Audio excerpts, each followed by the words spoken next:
નમસ્કાર ગુજરાત દેશ દુનિયાના અને ગુજરાતને લગતા તમામ મોટા સમાચાર જોવા માટે મિત્રો ચેનલને સબસ્ક્રાઇબ કરી દેજો અને વિડીયોને અંત સુધી જોતા રહેજો, કેમ કે સમાચાર તમારા માટે થઈ શકે છે ખૂબ જ ઉપયોગી। તો આજના પ્રથમ સમાચારની વાત કરવામાં આવે તો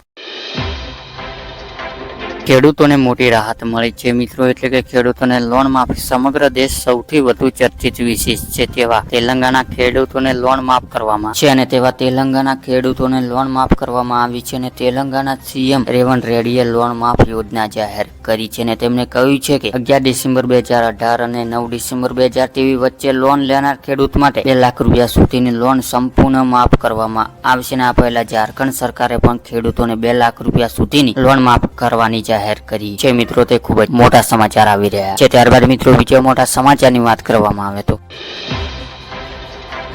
જરૂરિયાતમંદ લોકોને 10,000 રૂપિયાની સહાય, એટલે કે ગરીબો પરિવારો અને નાના ખેડૂતો માત્ર આધાર કાર્ડ પુરાવા સાથે 10,000 રૂપિયા બેંકમાંથી આપવામાં આવશે અને પીએમ નાની યોજના હેઠળ પોતાના વ્યવસાયના ઉપયોગ માટે પહેલા વર્ષ 10,000 ને બીજા વર્ષ 20,000 સુધીની લોન સરકારી બેંકમાંથી આપવામાં આવે છે અને જ્યારે મિત્રો આ યોજના મુખ્ય હેતુ નાના પરિવારોને આર્થિક રીતે સહાય કરવામાં આવે છે મિત્રો। તે ખૂબ જ મોટા સમાચાર આવી રહ્યા છે। ત્યારબાદ મિત્રો બીજા મોટા સમાચારની વાત કરવામાં આવે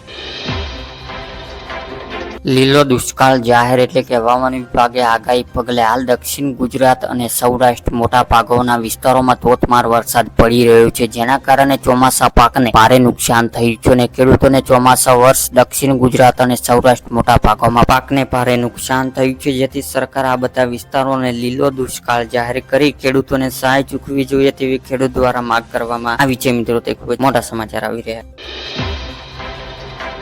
સાવધાન ખેડૂત ચેતી જજો, એટલે કે મિત્રો તમે પણ ખેડૂત છો તો આ સમાચાર તમારા માટે ખૂબ જ જરૂરી છે। સરકાર તરફથી ખેડૂત સલાહ આપવામાં આવી છે તેવો સોશિયલ મીડિયા પર વાયરલ થયેલી મેસેજના સાવધાન રહેવાની પીએમ કિસાન યોજના લાભ લેતા ખેડૂતોને ચેતવણી આપી છે અને મિત્રો સોશિયલ મીડિયા પર એક મેસેજ વાયરલ થઈ રહ્યો છે, જેમાં પીએમ કિસાન યોજના સાથે સંબંધિત એપીકે ફાઇલ ડાઉનલોડ કરવામાં અને ઇન્સ્ટોલ કરવા માટે કહેવામાં આવી છે અને સરકાર ખેડૂતોને આ પ્રકારની નકલી મેસેજથી સાવધાન રહેવાનું કહ્યું છે મિત્રો। તે ખૂબ મોટા સમાચાર આવી રહ્યા છે। ત્યારબાદ મિત્રો બીજા મોટા સમાચારની વાત કરવામાં આવે તો